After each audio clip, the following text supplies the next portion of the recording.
Okay, a very good morning to each one of you. I trust that you all are well and safe. Thank you for joining another one of our exciting training sessions this morning. For those that have joined us for the past two sessions, I'm sure that you have learned sufficient as you start preparing for the examination. And we're looking forward to another exciting session with you this morning. My name is Denzel Chetty, and I will be your program coordinator for this exciting training session ahead of us.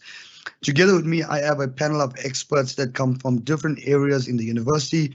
We've got colleagues from the Academic Development Open Virtual Lab, from the Student Retention Unit. We've got colleagues that are joining us that are also academics, that are digital learning advisors, and that are from the regions that are also joining us. We also have people from the Unisa unit as well that are joining us. So we've got, and also not forgetting our Oxford unit as well. So we've got a good group of people that are here today to guide you through the exams and how to prepare for the upcoming exams. Now, ladies and gentlemen, it's an early morning session, so thank you for joining us. And I know that many of you are already stressed out with the exams, trying to think about how are we going to approach the exams, more specifically the platforms that we're going to be using. And some of you are also stressed out about the content that you need to study as well. But in today's session, we're going to try to alleviate some of the stress and help you on how to navigate the exam platform, right? So our focus today, this morning, is going to be more specifically about the platform that you're going to use, the proctoring tools that you're going to use, and how to prepare for the upcoming examination. Now, this webinar, as with the other webinars, will focus on how to navigate the online exam platform. Now, I'm sure many of you are a bit skeptical about the platform that we're using. We're going to address some of the challenges that you have today as part of this. Secondly, what are the different online assessments that will be used by Unisa?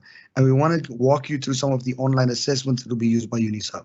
Then thirdly, you've heard this concept being used at Unisa, and I'm sure you've heard it in other spaces as well. What exactly is academic integrity? Okay, so what do we mean by academic integrity in an online platform? We're then going to look at what is the proctoring apps, what are the proctoring apps that will be used at Unisa, what exactly is a proctoring app, what are the purposes of it, and then some good news. We know that many of you want to explore the exam platform. You want to see what the platform looks like. You also want to see what the exam options look like, but you also want to explore the proctoring tools. And the exciting information that we share with you today is that we've actually created a mock exam site. So we've uploaded a mock MCQ exam. We've uploaded a mock take-home exams, and these are just for you to explore the platform. And we've also integrated the proctoring tools as part of it as well. So this means that you can go onto this mock exam site, do the mock test, and also get first-hand experience of how the proctoring tools works before you get into the examination, right? And we're going to share a little bit about that site with you today as well. Now, we will also engage, look at what are the provisions made for students, students with special needs, what support will UNISA provide to them, and then we also have the Students Contact Center and what support they will be providing during the examination as well. So as you can see, we really have a fun-packed program with a lot of content lined up for you. Now, how this session will work, if you haven't attended any of our other training sessions, so let me give you a little background. So we will have a lineup of presenters, and they will present on the topics that you now see as part of the program. We will also make use of the chat tool, right? So on the top of your screen or on the bottom of your screen, depending on what device you're using, whether it's a mobile or whether it's a laptop, you will find a little Q&A icon in the top, right? So that Q&A icon is used for chat. If you post your comments and questions, we have a group of experts that are working in the background, academics, student support, various different sectors that will provide you with the type of answers that you need. Now, all you need to do is post your comments. Now, before you start posting, the first thing you need to realize is that we normally get an influx of questions. So we have like 300, 400 just coming through one time. So to have some sense of order on this, what we want you to do is look at the program and post your questions only on the items that we will be discussing. So for example, when we start discussing academic integrity, you post your questions relating to academic integrity. This will allow us to answer those specific questions thematically, but it'll also help us to make sure that before you ask a question, you actually get some of the information that we are presenting as well. So this would help you navigate through the platform, especially when we have this fast pace of questions coming in. Now, to make sure that you are all on track and you can find the chat tool, I want you to do something for me quickly this morning. get on your device, look at a Q&A on the top, or Q&A chat, and I want you to simply post the number 1 in this chat. Now, it will show us on our side that you can hear us, you can see the screen, and you are able to navigate the chat. So simply click on chat, go to the QA, simply click on the number 1, just post on the number 1, just don't click, just post number 1 in the chat, and on our side, we will be able to see that you are with us and you fully can engage us as we go. Right, so just post number 1 and then we know that you're with us. Okay, let's kick off the presentation for today. So it's my pleasure today to invite our first presenters, who's going to be presenting on accessing the Open myExams support, how to access your exam paper and the exam type. It's my pleasure to invite Richard Wright. Richard is one of the academic development, he's a member of the Academic Development Open Virtual Hub, and he's an educational specialist with us. Richard, welcome. Let me hand over the platform to you, Richard, as you start walking us through the first session. Thank you, Richard. Thank you, Denzel. So first off, we're going to have a look at the open course site that was mentioned. The link is in the chat as well, so you can go to the chat and click on the link. Otherwise, please take a picture of here. You can scan the QR code with your mobile phone to access the site, or you can type in the URL at the bottom. So it's just tinyurl.com/myexams 2022. So please, if you can, with a mobile phone, take a photo of the screen, or else in the chat the link has been posted as well, so that we know that you can access this platform, because all the content that we will be covering today is available on this platform. So it's very important that you are able to access it. So let me just give you a quick introduction of what you will find on this platform.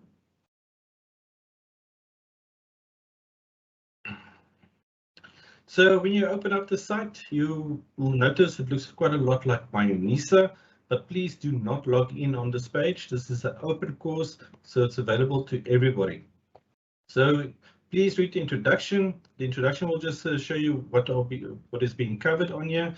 So we do cover how to navigate the exams portal, what is the different types of assessments, how do you find out what type of proctoring you're going to be used, what is the proctoring tools, and how to install the proctoring tools.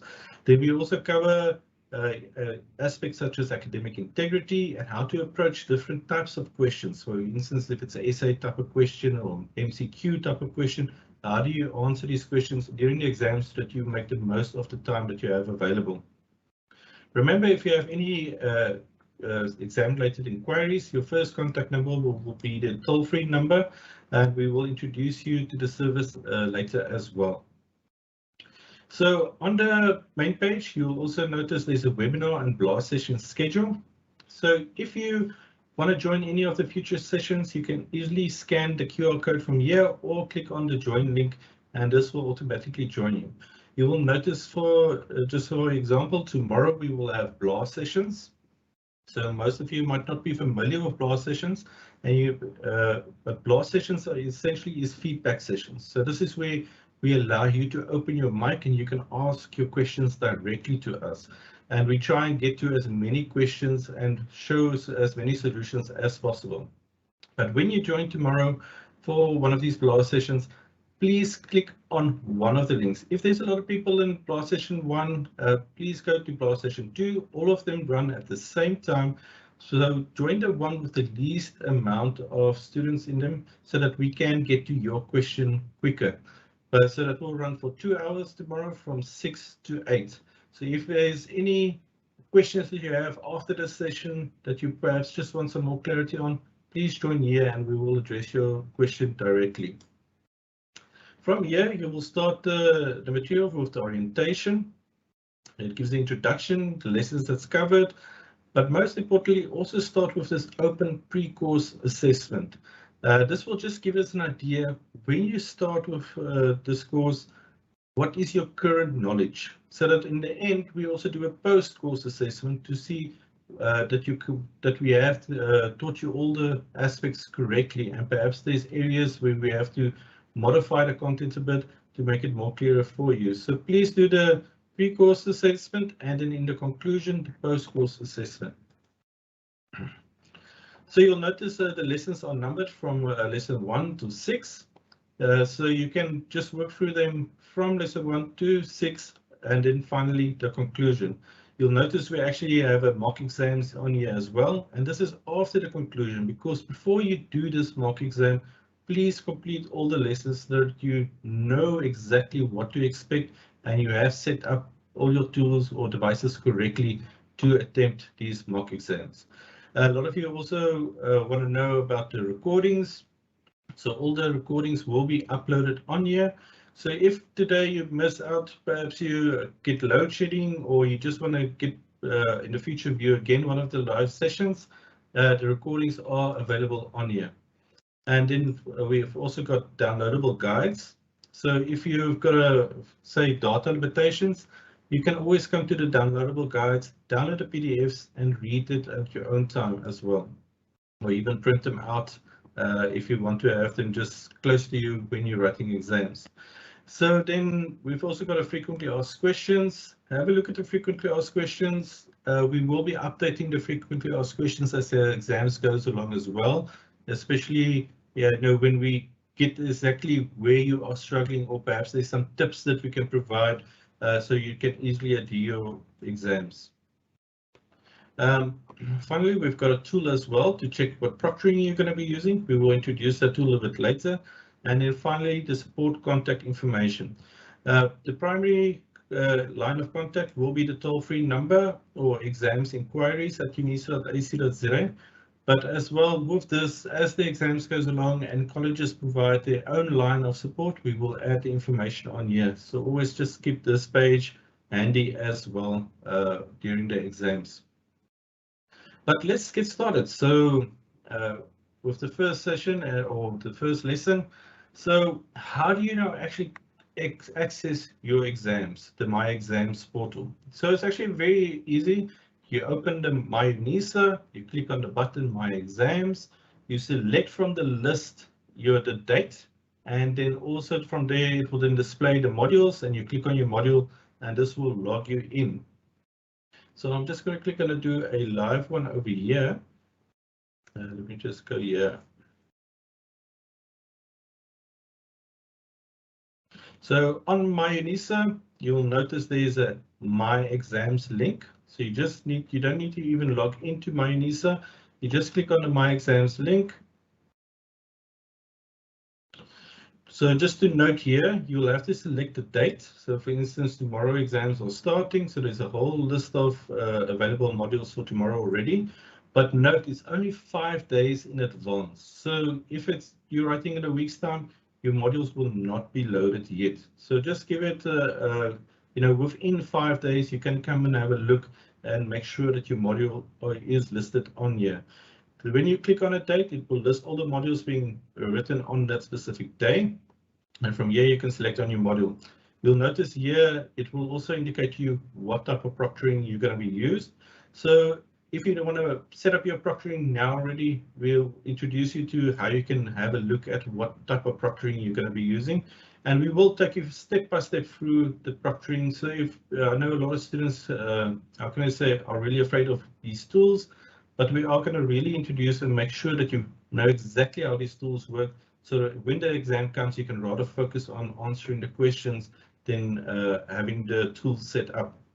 So as mentioned, you just select one of your modules.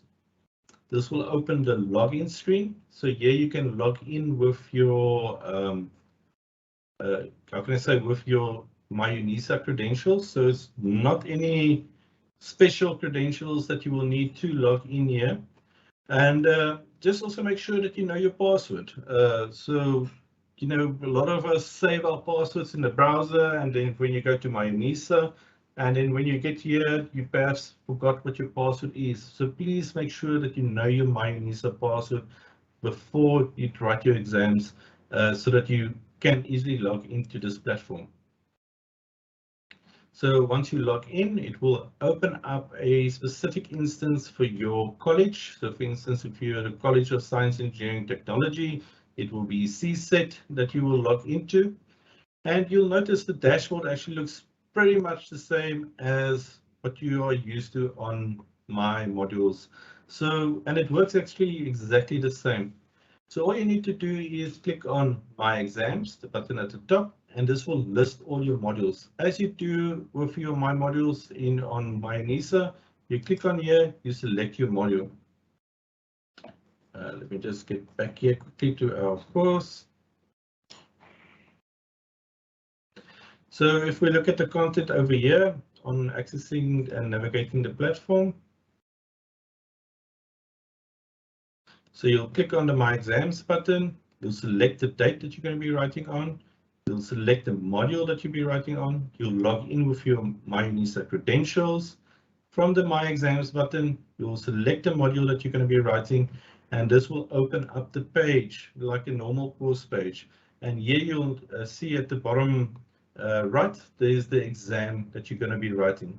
So you just click on the exam, and then depending if it's a take-home exam or a MCQ type of exam, you can start a quiz for MCQs, or you can upload a file.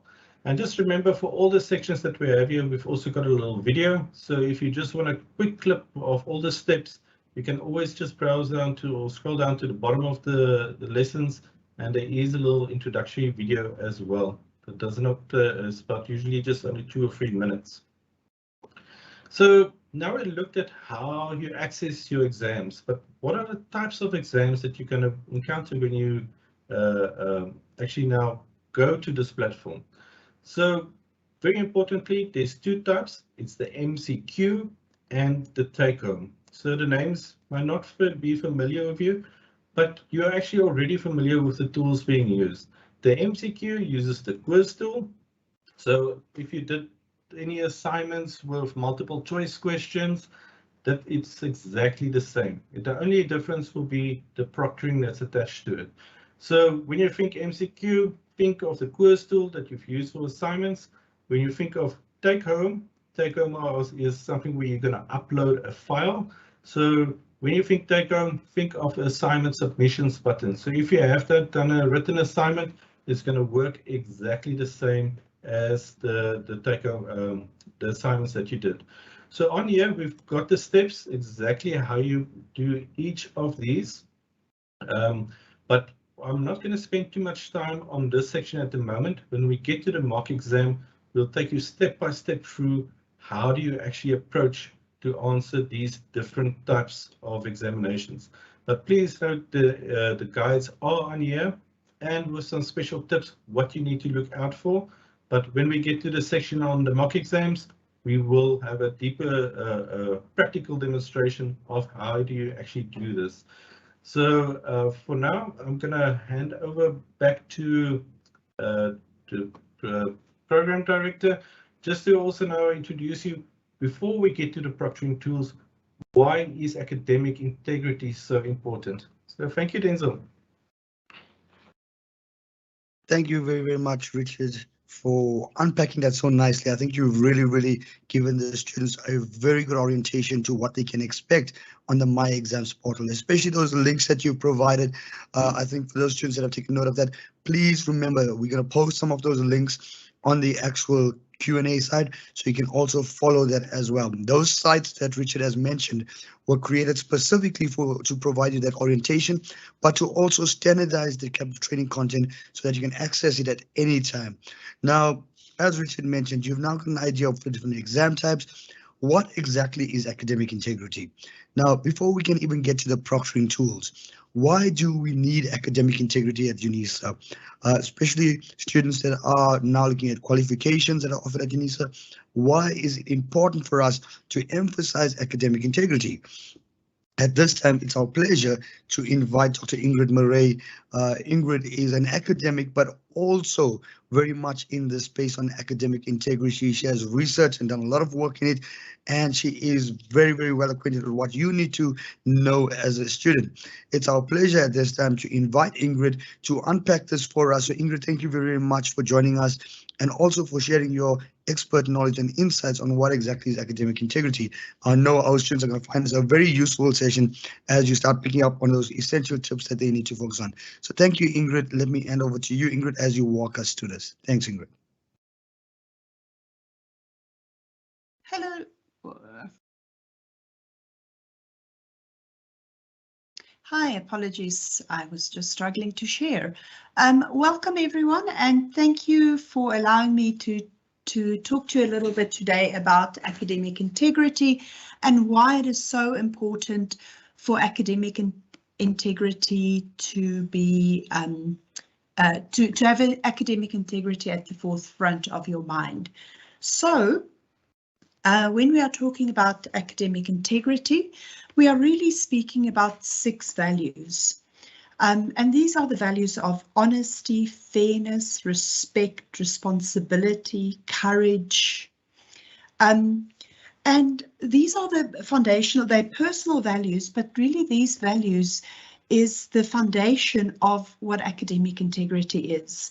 You need to be honest to yourself, but also to others. And being honest in your dealings with yourself and others leads to building trust. And when you have trust, part of that is handing in thoughtful and original work when you are doing your academic work. And that's also an aspect of fairness, because fairness is by acknowledging the sources where you get your work from, and we're going to talk a little bit later about plagiarism and things like. And part of this is just accepting and knowing that all of your actions impact not only yourself but everyone else in the university. And and courage, having courage in how you act and what you do at the university. So academic integrity does not just impact yourself and what you do, it impacts everyone.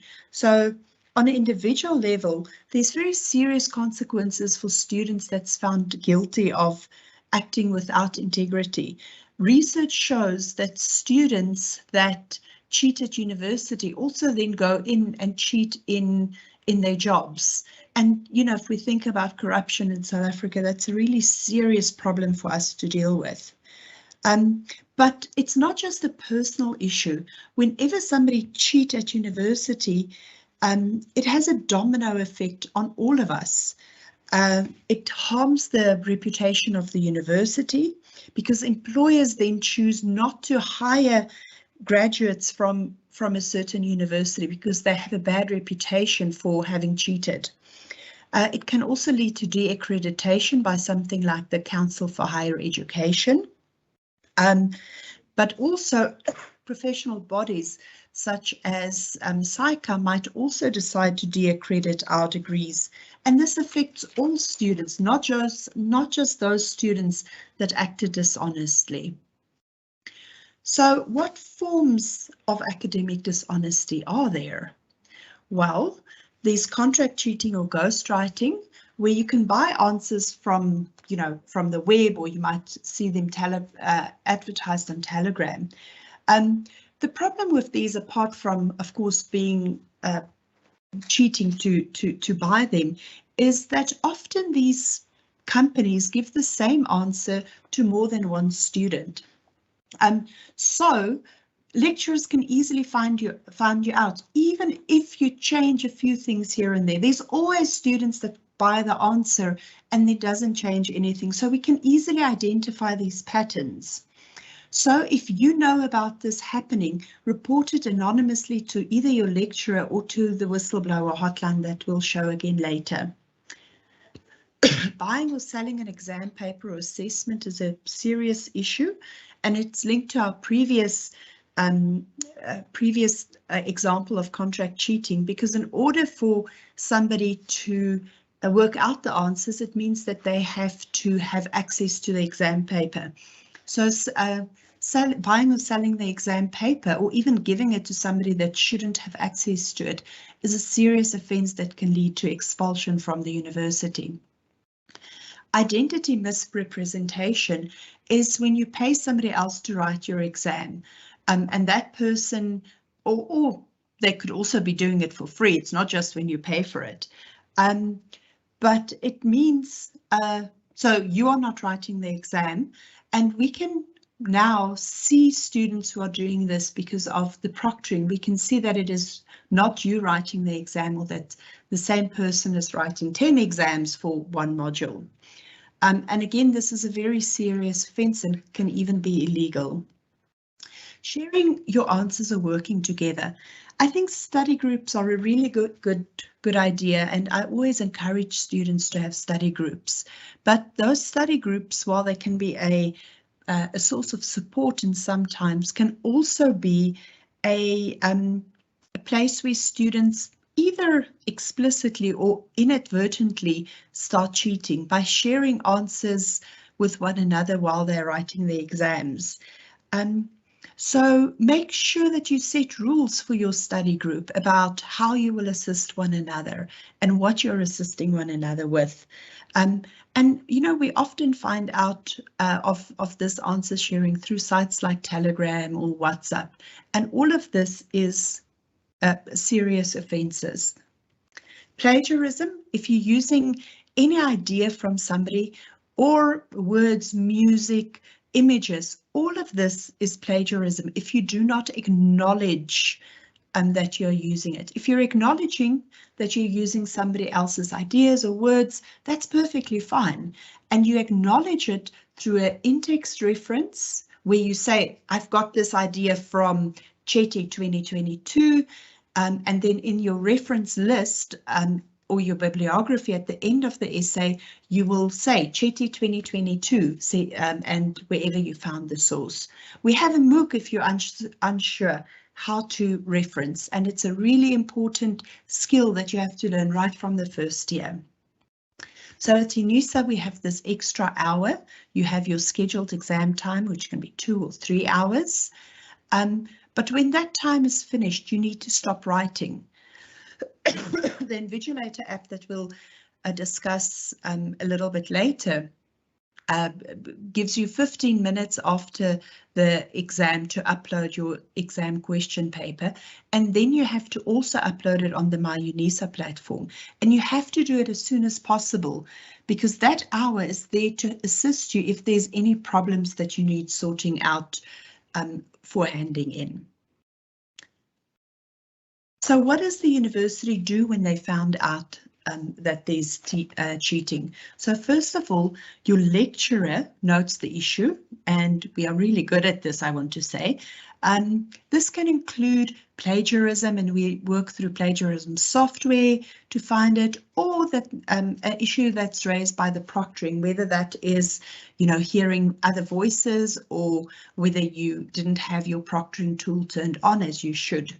So once they have identified a possible issue, they then scrutinize the evidence. So they will make a file of why they think that you are guilty of having done a certain transgression.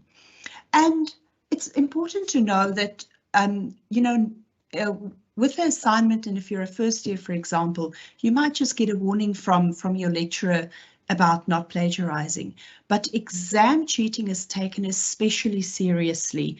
And what will happen is once your lecturer has identified you, they will make a file to say, okay, this is the reasons why I believe there was cheating, and then they will withhold your marks, and your academic transcript will show marks withheld pending a disciplinary hearing.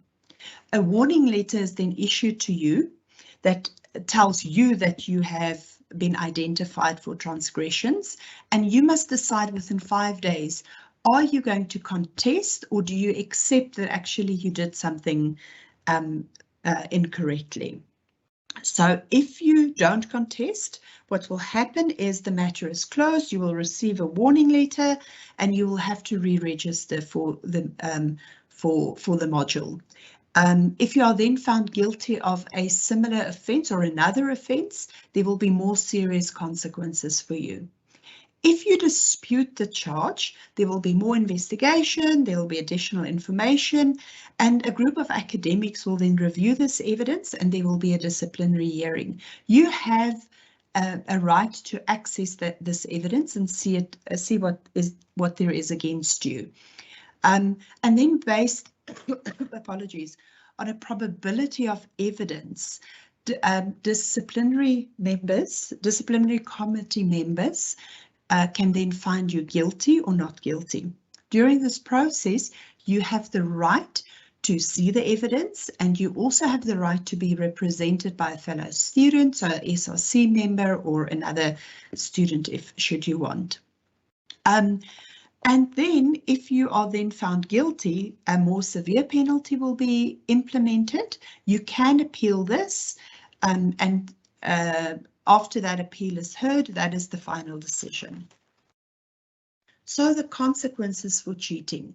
So you will firstly, if you are found guilty, you fail a module and there's no supplementary exam. You must re-register for the module. You will receive a warning letter, and if found guilty again of a similar offence, you will be, apologies, you will face more severe penalties, and it sits on your academic record. That means that when you give your academic record to an employer or for further studies at a different university, it will say there that you have been found guilty of a transgression. So this carries with you as you go. And I know, very many employers will be very hesitant if they find out that you have been found guilty of a academic transgression. So your module registration is cancelled. You can be excluded for a period of time from the university, especially with more serious charges. You can even get a lifetime ban from the university, which means that you cannot complete your degree. In some cases where it's very serious, all of your modules can be cancelled, and they can and the university can revoke a degree. So they can say what this person did is so serious that we will no longer that the degree that they were issued with is taken back in essence. You may also not be able to register with your professional council because some of the professional councils have very clear rules about ethics for their members. So you might be deregistered or not allowed to register, which in some cases means that you cannot practice the job that you trained for. And in some cases, there might be criminal charges laid against you with the SAPs. So I think I've probably scared you enough now. So what should you do? So first of all, study something you love. It's so much easier to study for something that you love than something that is a burden to you. Practice your skills. Practice how to answer MCQs. Practice how to write essays, so that you know what to do and that you don't get scared and then decide cheating is a good option. Plan your time. Most students that are found guilty of academic cheating says that part of the reason why they did it is because they were overwhelmed, they didn't have enough time to study, so therefore they resort to cheating. So plan your time right from the beginning so that you can have enough time to study. Act ethically. We've talked about everything. We've talked about those values right at the beginning of the session. Act with those values. And lastly, ask for help. If you're struggling, ask for help from somebody. And lastly, be courageous. If you find out about some of these things happening, share it with the whistleblower hotline that we have on the screen, or let your lecturer know. Thank you, everyone, and good luck with your exams. I know if you follow our guidelines and prepare, you will do well. Thank you. Thank you so much, Ingrid, for unpacking that for us so nicely. You really did well with unpacking and articulating exactly what is academic integrity in the institution, and more specifically the challenges and the concerns from the university and what students must take into consideration as they're writing the upcoming exams. And I think the latter part of it, where you provide some good snippets and guidelines on how students can avoid being caught in a predicament such as being dishonest in an examination. So thank you very much for unpacking that and explaining to our students what exactly is academic integrity at Unisa. Now, ladies and gentlemen, now that you know what academic integrity is, we now move on to one of the most critical issues that we see in the chat, previous sessions as well, that many students are concerned with. What exactly is a proctoring tool and how will this be used at Unisa? Now, Unisa has three proctoring tools. For those of you that have already been in the system, you should be familiar with the Invigilator app. If you were last year using it, you should be familiar with that. For those that are in the College of Science, Engineering and Technology, you would be familiar with the Iris app that is used. And this year we have a new one that is being introduced by Unisa, and that's the Moodle Proctoring Webcam. And to unpack this, we're going to have two of the Invigilator apps that will be spoken about this in the session. The one that is specifically dedicated to the College of Science, Engineering and Technology, Iris. There are colleagues that will be running specific sessions for the students that are using that app. Now, today's session, we will focus on the Moodle Proctoring app and second, the Invigilator app. So we will start. I will welcome back to the floor my colleague Richard Wright, who will walk us through what exactly is the Proctoring app. Thank you, Richard. Hey, thank you, Denzel. So let's get started with the proctoring. So as Denzel mentioned, proctoring is vital, as you also now learned in the academic integrity, to make sure that what you are studying is being recognized by relevant authorities. So when you approach a proctoring tool, this is the same as when you went to exam-based venue and there was an invigilator walking around to make sure that it is you, it confirms your identity during the examination. They make sure you don't have any notes or any assistance from anybody else. So online proctoring tools just basically replaces that invigilator that you would have had in a normal exam venue. So as Denzel mentioned, we've got three types of proctoring that's currently being used. So the first is the Moodle Proctoring that uses your webcam that we will introduce to you now. The Invigilator app that the Invigilator app team will introduce to you, but we will not be covering the iris invigilation. There's not a lot of modules using it this semester, and it's only for the College of Science, Engineering and Technology. So if you're not in the College of Science, Engineering and Technology, you'll not be using the iris invigilation. But if you are, there will be separate sessions that will introduce you to the iris invigilation. So firstly, you might have gotten the communication that you might now need a profile picture. So this is actually used in combination with proctoring tools to confirm your identity. So let's just first have a look at how do you upload your profile photo on My Modules. So the steps are very, very easy. You go to myunisa.ac.za, you log in, you click on My Modules 2022, and then you click on your name at the top. And a drop-down will appear with a profile. Once you click on profile, it will open the page with a button that's next to user details, edit profile. So this will open up a list. So you'll have, for instance, general information that you will not be able to edit, but just scroll down until you find user picture. So from here, you can then upload a picture or drag and drop a picture. Just make sure of the file types that is supported. So it must be an image type of photo that you're going to upload. But if you have the correct file type, you can click on the little folder on the top, choose the file from your computer, and then upload this file. So then you'll get a little preview of what your picture looks like. So remember, when you choose a photo, make sure your face is central to the picture. You'll see when you actually upload it why it's so critical that it's central in the picture. And also make sure that it's clear that you are easily identifiable on the picture. So once you've selected a file and it gives you the preview, you must scroll all the way to the bottom and then select Update Profile. And then you'll notice your picture changes in the top right navigation with your profile picture. So this is the example of a very good profile picture. And if you, just want to go through the steps, the steps is available on the course site. Now, secondly, we've told you about the free invigilation tools. So how do you actually now going to know what type of tools are you going to be using? For instance, If you're not perhaps going to be using the Invigilator app, you will not be able to register on the Invigilator app. So it's very critical that you know and make sure that you are using the Invigilator, what type of proctoring you're going to be using.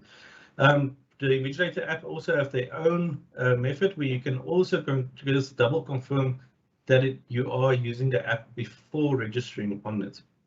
But let's have a look at this one. What proctoring tool will my module use?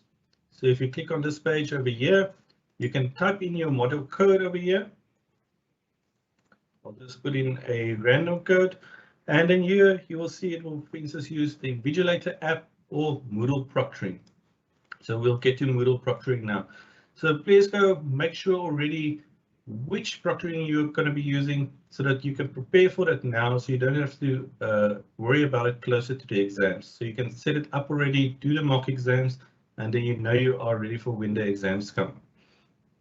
So the first one we're going to be looking at is the Moodle Proctoring. And we'll do a demo of this, where we take you step by step through it as well, when we get to the mock exams. But what you need to know about the webcam is you don't need to install any apps for it. It's part of the system. All you need is a webcam. So you can use your phone, and we'll use your cell phone's camera. If you do it, answer the questions with your mobile phone. If you're going to use a laptop, it will use your webcam built into your laptop. But if you're using a desktop PC, you will need to get an additional webcam to make sure that you've got a webcam installed, else you will not be able to continue and complete the MCQ quizzes. So another aspect also to just know is the webcam, the Moodle Proctoring, is only for MCQ type of examinations. So that's the quizzes that you will be doing. So for the take home, the assignments that you're going to be submitting, it's not going to be used for that. That will most likely be the Invigilator app.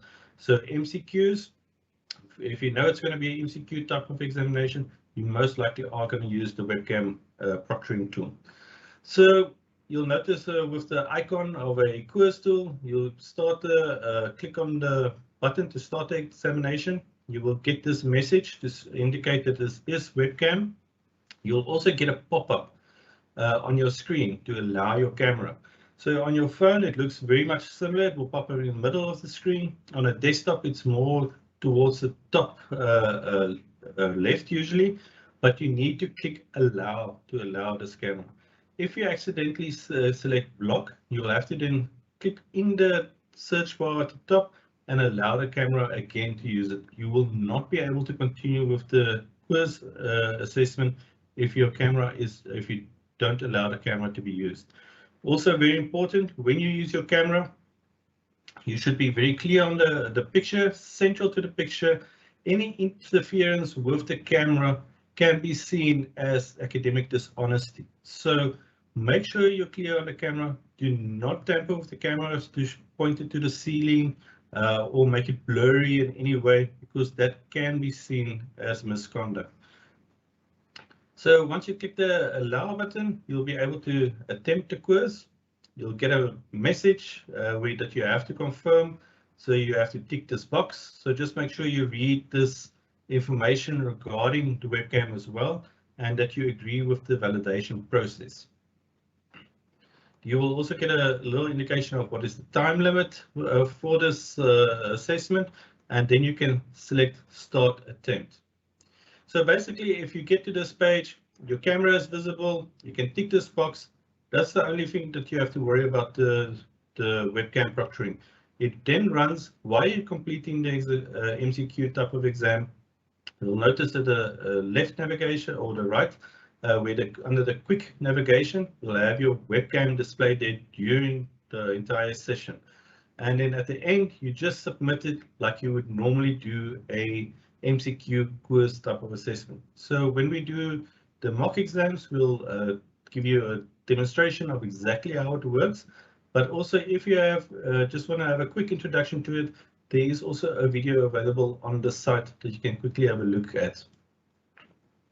So for now, I will then hand over back to Denzel just to introduce the Invigilator team to do the Invigilator app, and then we'll get to the mock exams. Thank you, Denzel. Thank you so much, Richard, for that. I think that actually clears up a lot of questions that students have had in terms of the new Moodle Proctoring app, the webcam that we are using at Unisa at the moment. So remember those key resources that Richard has mentioned, and as well as how you can access that, right? So please do that test. That mock test will actually help you out a lot. And Richard can come back and he's going to actually show us the mock exams, more specifically how to get onto that site and test these proctoring tools. Now, it's my pleasure to invite Devalt, who's going to show us a little bit about the Invigilator app. And I know some of you have already used it. For those that are new at Unisa and seeing this for the first time, this is an opportunity to hear about the Invigilator app and see exactly how it's going to be used at Unisa. So thank you very much, Devalt, for joining us today. I know you're busy with your schedule as well, so we really appreciate you taking the time and joining us and really unpacking this for our students. So let me hand over to you, Devalt. Thanks. Thank you so much, Denzel. So let me just share my screen quickly.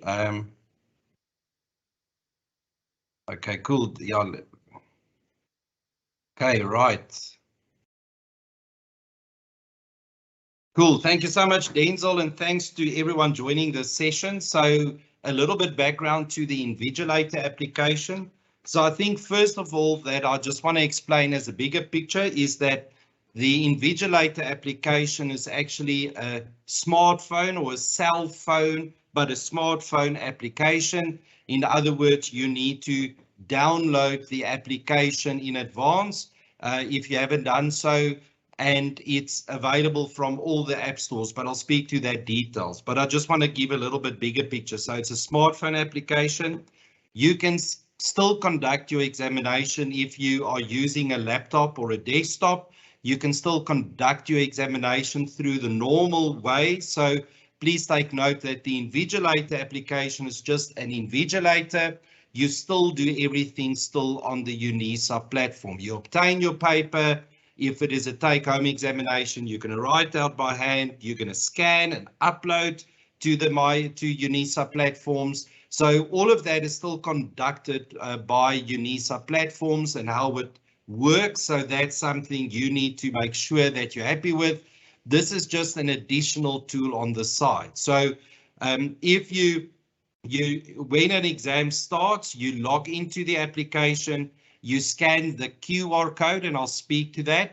That will be sent to you by your lecturers, communicated before the time, but it will also be made available on the test. You scan the QR code at the start of the assessment, and then the invigilation will commence on your phone. You put the phone next to you. I will speak now if you only have one device, but you put the phone next to you and you continue writing, doing your thing. It will then beep if it wants you to prompt action. So it might ask you to take a selfie, you put it down. It might ask you to take a photo of an ID, you do that and you put the phone down. In other words, it is on the side that you put the phone down. If you only have one device, so let's say you have a take-home examination, but you do view your exam paper on your smartphone. In other words, you don't have access to a desktop or a laptop, you will then access actually myExams through the application. So if you go into the application, there's a button, Access LMS. You press the button and you navigate to get access to the examination, and you view it like you would have done normally in the past. In other words, you can still use one device, but we don't force you to use one device. It's only to accommodate students that actually do the exam on the smartphone.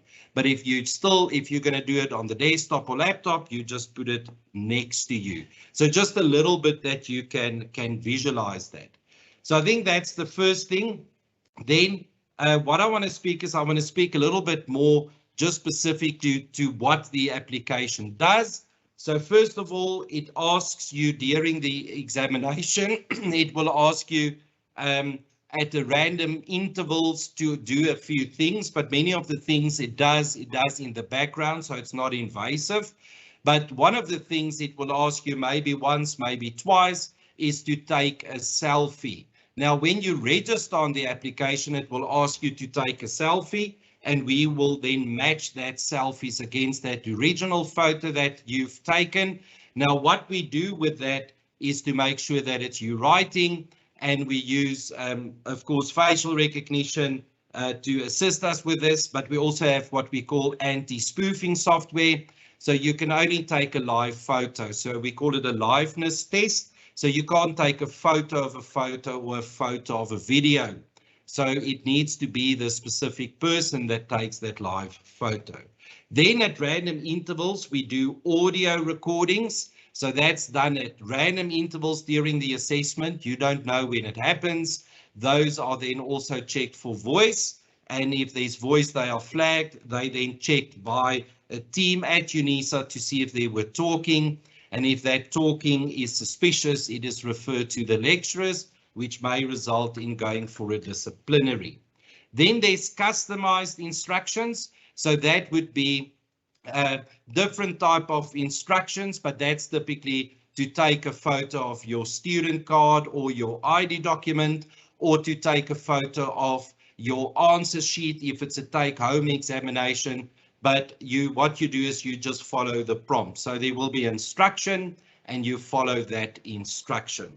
So there are also some of those that will happen. All of these are at random intervals. Then quickly, also what I just want to speak to, some of the features is the built-in browser. So please take note that only if you have access to only one device is this applicable to you. But then when you log into the application, you scan the QR code. In the application, you can then press on the right top hand corner, there's a button that says Access LMS. If you press that button, it takes you then to the Unisa myExams page. And from there, you navigate like it was shown earlier in this session. In other words, you then have access to the myExams platform. Please take note that in a browser, you cannot browse anything. It takes you basically to the platform you need to be. Then the script upload function. So this is only applicable to take-home examinations. So that is where you get your paper on the platform, the myUnisa platform. You get your examination paper, but you actually write it out by hand. And then afterwards, you need to scan that and upload it to myUnisa again. What we do in the Invigilator app, and that is to manage that students don't abuse the scan and upload time. Once the duration is finished, the time of writing the examination, the application will then beep and request you to take photos of each of your pages, basically to scan, and that is then uploaded to to the Invigilator dashboard, our own dashboard. You still need to, in addition, have a formal submission to myUnisa. So very important that this is not a formal submission, but lecturers do take these into account to see if you have written after that. So it is to compare what has been submitted. We compare against what the Invigilator app also took record of when your duration was finished. So that's to make sure that the two submissions are the same. So if it is a take-home examination, the app will request you to do that. If it's an MCQ examination, that requires the Invigilator. There's actually only 2 modules in the entire institution that will require the Invigilator, which is an MCQ, so you need to go and check. Then this will not happen. So very important. Then out of app time. So what happens there is you are not allowed to leave the application during the assessment. In other words, you can't minimize it or you can't exit the application. Now, the point is you can minimize it physically and you can exit it physically if there's an emergency and you need to call somebody, but then that is flagged on the dashboard and that is then seen as you haven't used the application. So you are not allowed to leave the application for the duration of the assessment. So very important that you take note that you're not allowed to do that. Then what I want to do is I just want to quickly stop here, and I also just want to refer to the exams page that we've been referring to. And I want to specifically go to Proctoring Tools and just take you through a few important factors. So if you go to that Proctoring Tools lesson, you can then click on the Invigilator application, and there you will find information on the Invigilator. But I want to take you to what is important. So first of all, for everyone, and I hope this is clear in this session for everyone attending, the first point is that you actually use the Unisa checker to see what proctoring solution will be required for your modules. So you need to check, and it might be that for one module you need this and for another something else, and that you know and that you then prepare. So for example, if none of your modules are going to be invigilated by the Invigilator, you won't be able to register for the Invigilator, and it will tell you that your email address has not been giving permission or whatever the message is. So please, that's the first point, to make sure which proctoring solution. We've also added a module checker to make sure if the Invigilator is required, but this only tells you if the Invigilator is required or not. Remember, if it says no, there's then a good chance that it's either the Moodle proctoring solution for MCQs or it's IRIS that is being required. But you can double check. Then if you know, so that's the first step. Then if you know you must use the Invigilator app, you go and download that from any app store. So if you've got a Huawei device which doesn't have access to Android or to Android, the Google Play Store, then you download it from the Huawei store. If you've got an Apple device, you download it from the Apple Store. And if you have an Android device, from Google Play. In other words, it is an application on a smartphone. So you go and download that. Please also take note, there is a 7-minute training video that also explains to you how to set up yourself, which is crucial that you go and watch that. It is crucial to prepare in advance. Already, if I see some of these questions in the Q&A, guys, it's important to prepare properly for this and in advance. If on the day of the exam, 30 minutes before the time, you struggle to register, there's no excuse and we can't help you because you should have done that before the time. So very important to sort out technical issues before the time.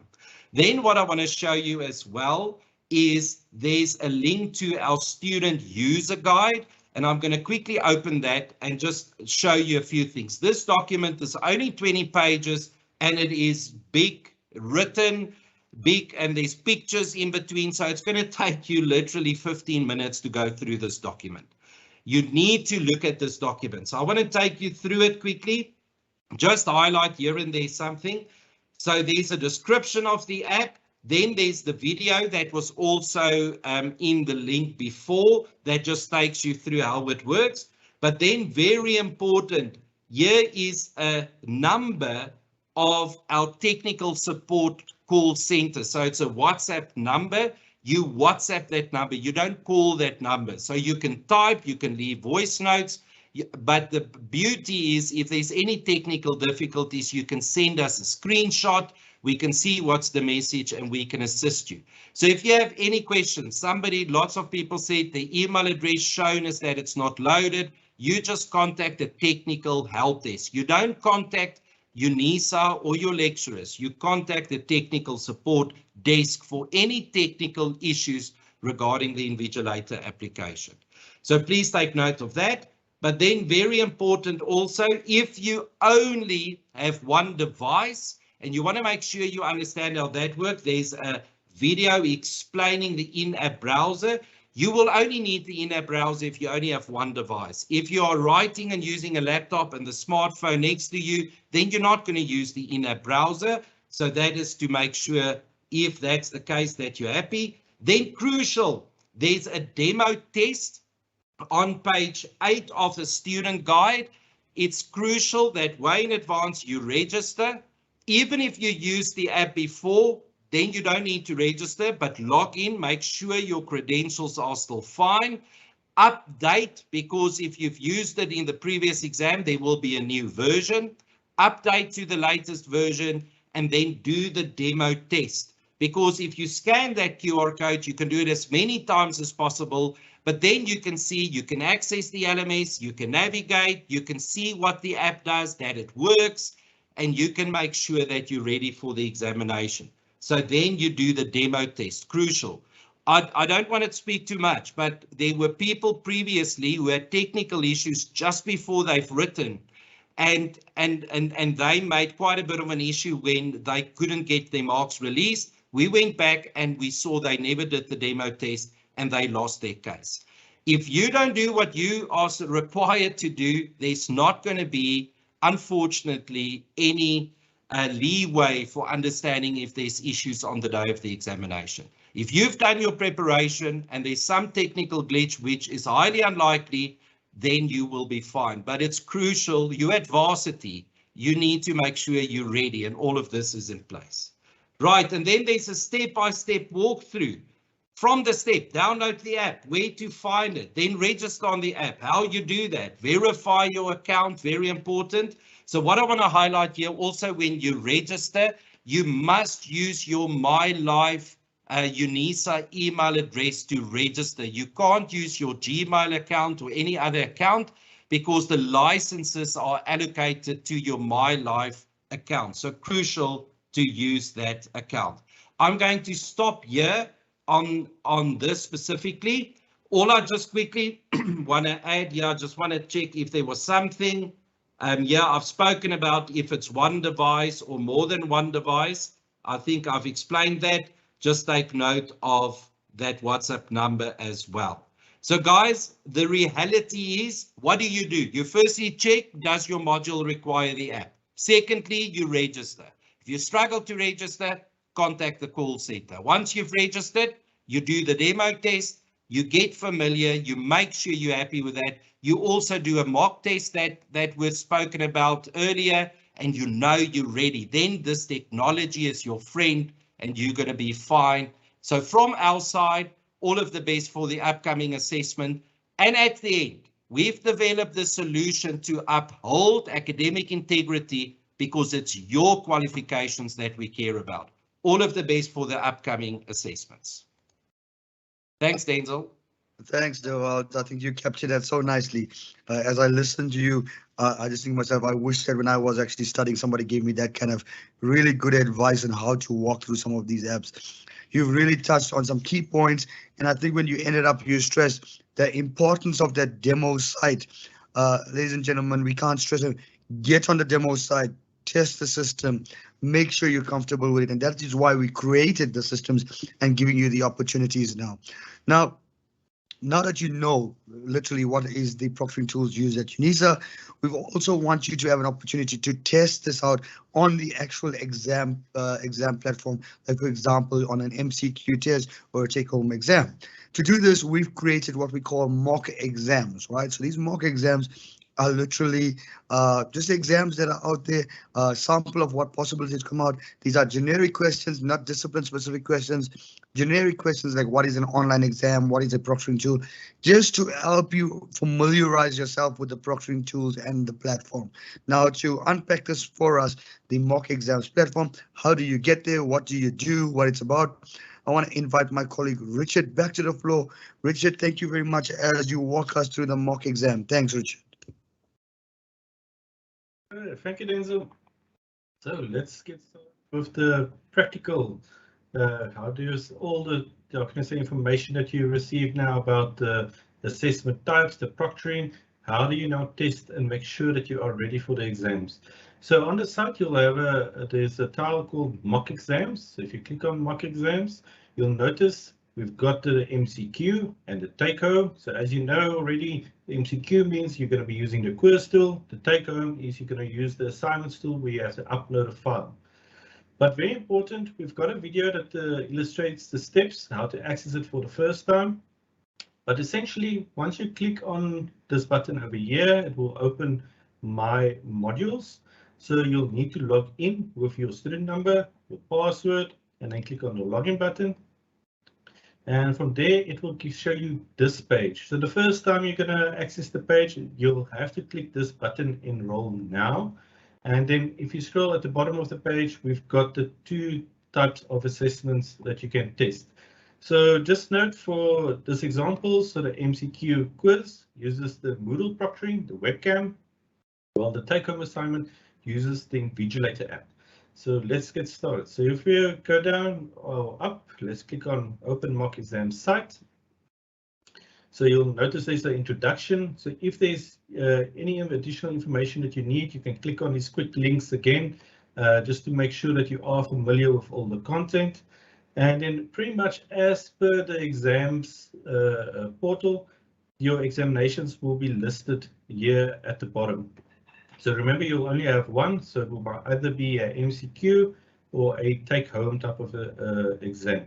So if we open up the MCQ first, so the first time you're going to access, it's going to ask you for a camera, so you need to click Allow. If you didn't allow it, you'll need to come to this, click on the camera at the top, and then say Allow the camera for this website.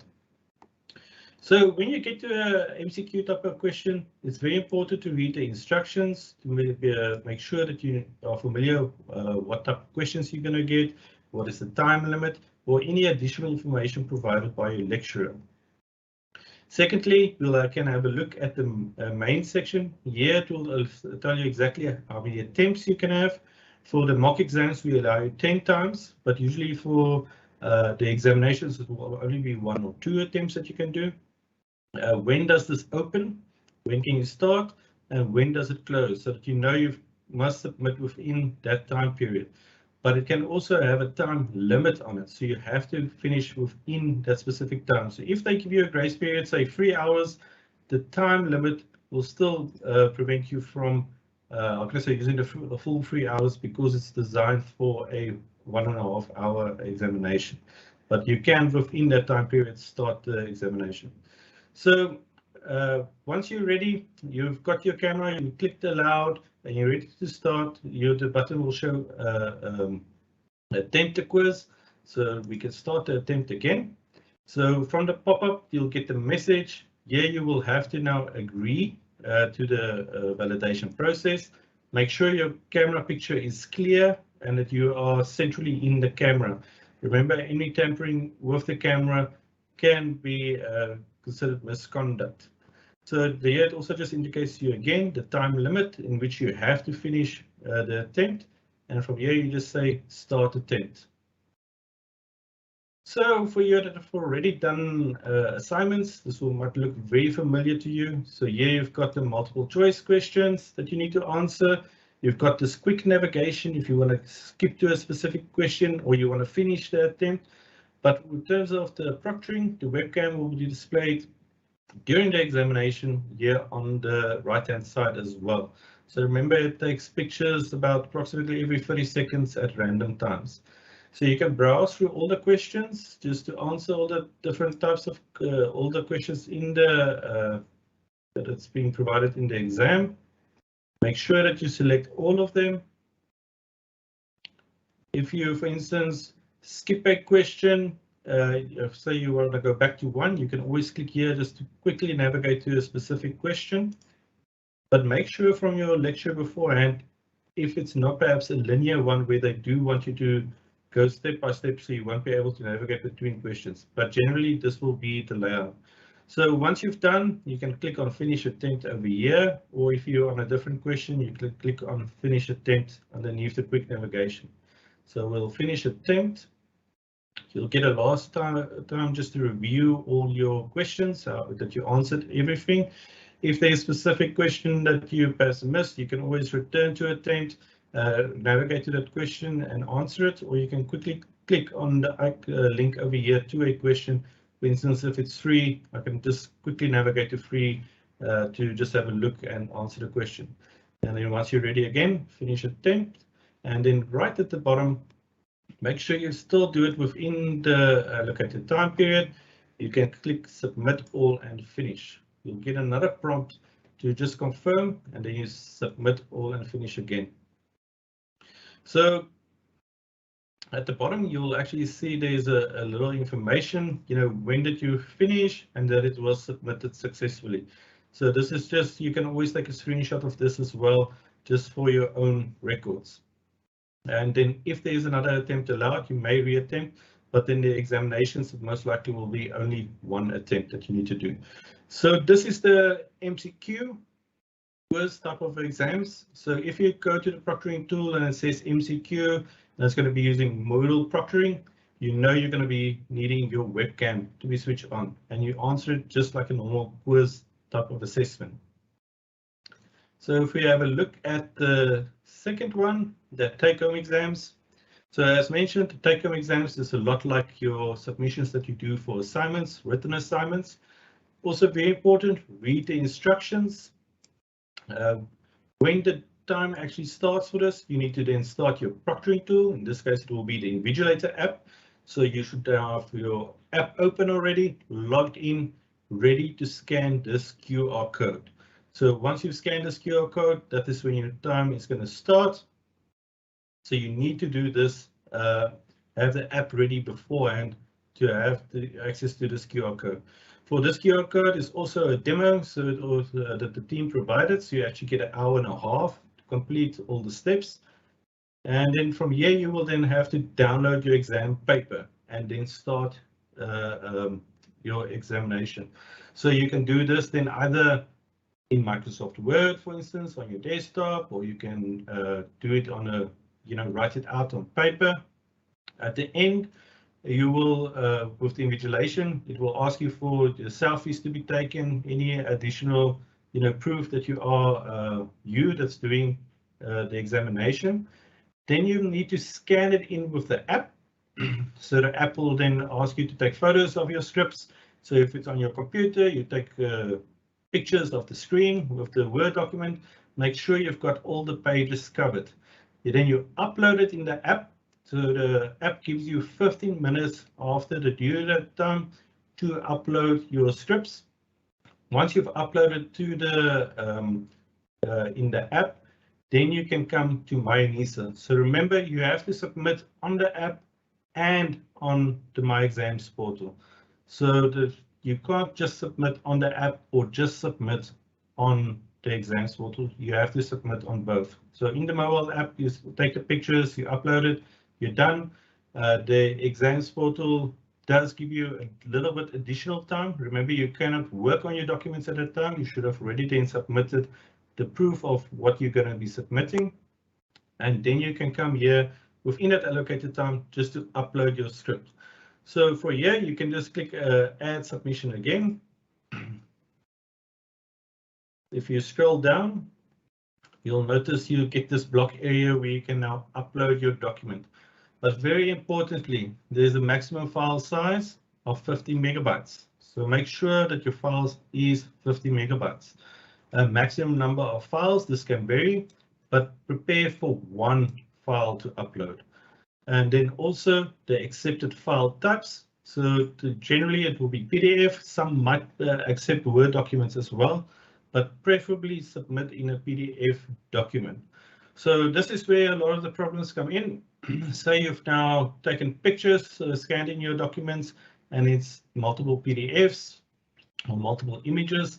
How do you combine them into one PDF? Or if you perhaps did a Word document and you did a declaration form that you saved this PDF, how do you combine them? So yeah, I just want to introduce to you a website that you can just also note down. And this is called I Love PDF. It's a free service online where you can upload or merge PDF documents. So if it's multiple PDFs, you can merge them over here. If you add pictures that you took, you can convert all the pictures to PDF. You can also, importantly, if it's bigger than 50 megabytes, compress the PDF for uploading. Just make sure that the quality is still good when you actually come for the uploading part. So once you've got now the correct file format, you've got, it's within the allocated file size, and you've got the correct number of files, you can either drag and drop the file on here, or you can click on this icon over here and then choose a file from your desktop. I'll quickly upload a demo script over here. So sometimes here, wait till the name appears for the file to appear. If it still says choose file and there's no name here, the file that you named, just wait for that name to appear here because it actually uploads the file already. So I'm going to go then click upload this file since the name is there. The document is here. I can even click on it to make sure it's the correct document. And then finally, all you need to do is save changes. So again, on the status, it will give you the status of green, so it's submitted for grading, so that you know it's submitted correctly. You can also click on the file over here, just to open it up to make sure you've got the correct file uploaded. So it will give you just an indication there that it has been uploaded. And then, or what document it is. So say you click on this file, you realize, oops, I made a mistake. I've uploaded the wrong file. You can always click on edit submission again. Then you can delete this file. You can delete it off here, upload a new file, and then just save changes again. So don't worry if you upload, you come here and you realize, oh, I uploaded the wrong file. If it's still within the allocated time period, you can edit the submission and upload a new file. So then just lastly, quick note, if you run into any problems, so we introduced you to the contact number already. If you're having experience with, say, the Moodle Proctoring App, you can contact us mymodules22@unisa.ac.za. But very importantly, use your MyLife email accounts. You will probably not get an answer if you're going to use a personal account. So make sure before the exams you've got access to your MyLife email as well. When you register for the Invigilator app, you will also need to access your MyLife to verify that it is you that registered. And then when you email Unisa, always make sure your student number is in the subject line. So this really improves the turnaround time for any of your inquiries. For general inquiries, you can click on the My Unisa Inquiries page. If it's any additional information that you need from perhaps a different department. And remember, if you're having problems with the Invigilator app specifically, that's now not the myExams portal, just with the app, then you can always visit the Invigilator support team or WhatsApp the number message, and they will get back to you to give you assistance.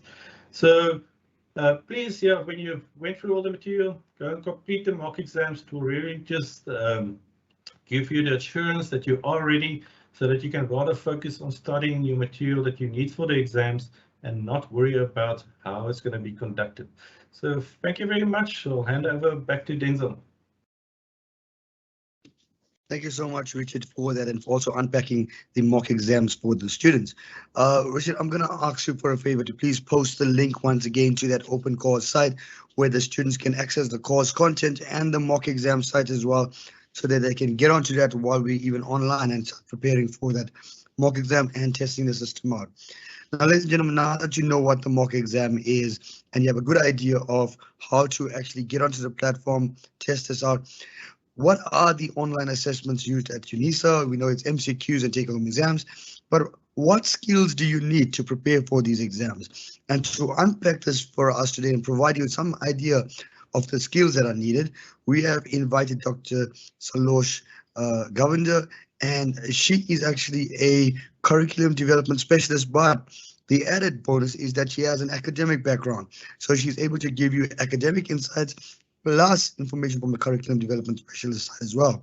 At this time, it's my pleasure to invite Dr. Salosh Govender to the floor. Thank you so much, Salosh, for taking the time and engaging our students and sharing this valuable information to our students. At this time, let me hand over you to Salosh as you unpack this for us. Thanks, Salosh.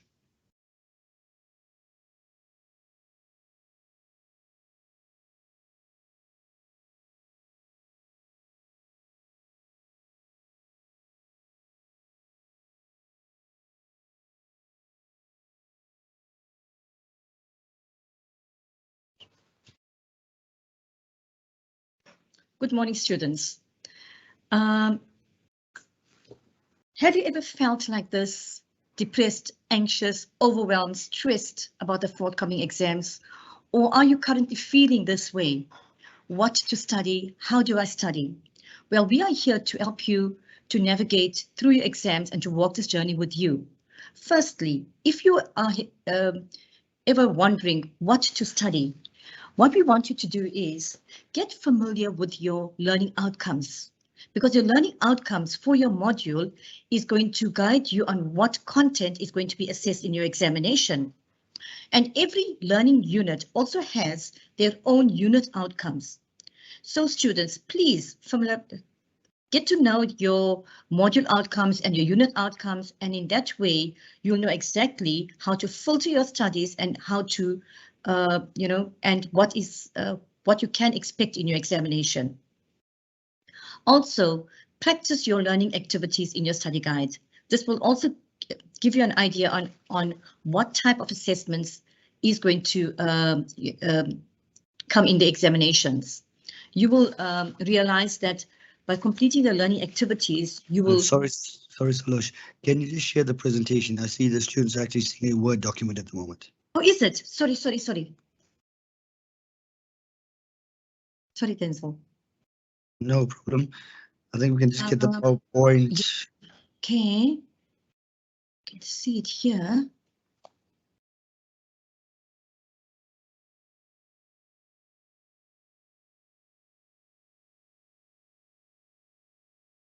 Is it projecting, Denzel? That's perfect. It's not your full screen. Do you want to try to get into full screen, or are you comfortable with this? It's visible. Is it full screen now? No, not yet. Not yet. No? Not yet. Not but yet. It's fine. It's fine. So it's visible on our side, so I think you can go ahead. Okay. Here you go. Thanks. Sorry, colleagues, it's my apologies. Okay. I just wanted you to look at these illustrations and to see, if you're able to identify yourself with these illustrations. Are you currently feeling overwhelmed, anxious, stressed, not knowing what to study and how to study? Well, if you want to know what to study, then you need to look at your learning outcomes for your module, as well as the learning unit outcomes. The unit outcomes are found in your tutorial letter, as well as in your study guide. This will help you to gauge or to help you to filter what content is important and how the assessment is going to take place. Now, you will notice that if you have enrolled for different modules, each module will have its own exam format. Some of your exams will take place, will take the format of essays, some short answer questions, some may be an open book or take-home exams, randomized assessments, randomized MCQs, and so forth. Right, so it's important for you to know the exam format for every module. Exam formats will differ for each module. What we have done is we have uploaded detailed video recordings of different types of exams in the exam support site. In the video recordings and in the uploads, you'll find that it is a bit lengthy because it includes strategies in preparation for your examination, as well as strategies on how to approach your different types of online exams. What we suggest that you do is draw up a table with the module names, your exam type, and the date, so that this information you can have it ready so that it will not confuse you when you are studying for your examination. Now, let us first look at essay exams. Essay questions require an argument and supporting evidence, which comes from a knowledge gained from the modules, your readings, the seminar, discussions, and your assignments. What are some of the strategies for approaching essay questions? During the first 5 to 10 minutes of the exam, write down the relevant points you can remember on all the essay questions you are going to answer. So what it means is that if your examination comprises essay questions, go through all your essay questions first. And then before you forget, highlight the important points for each essay. Before you write, analyze the question. Look at key words and key topics and topic words. Work out what aspect of the topic you have been asked to write about. So if you see the topic, do not simply start writing. Make sure that you answer the question and you know what is required from the question. Develop an argument from the question and include it in your introduction. Because if you do this here, you are giving the examiner the indication that you understand the question and that you're able to apply your knowledge to the question. Structure the points in the body paragraph so that one point follows logically and clearly. As a general rule, one paragraph is equal to 1 point supported by an example, explanation, and evidence. So if you are fumbling or if you do not know what to write in a paragraph, if you're able to demonstrate your understanding by giving an example or evidence from your theory or an explanation, then you are bound to get some marks. Structure your exam question in the usual way. Remember that an essay should not be written, without any kind of logic or any kind of flow. It must be written in a very coherent way where you have an introduction, the body, and the conclusion. Short answer questions. What are short answer questions? Unlike essays, short answer questions requires a concise written answer to a question using complete sentences. It's aimed at testing your ability to integrate what you have learned in the module and to apply the knowledge, different types of cognitive levels. So you'll find that if your examination comprises of short questions, you will have questions of varied cognitive levels. Some of the questions will be easy, some will be average, and some will be of higher cognitive level. So spend more time on your more complex questions. These are some strategies for answering short answer exams. Read the instructions carefully and note how many questions you need to answer. Read all the questions on the exam before you begin writing.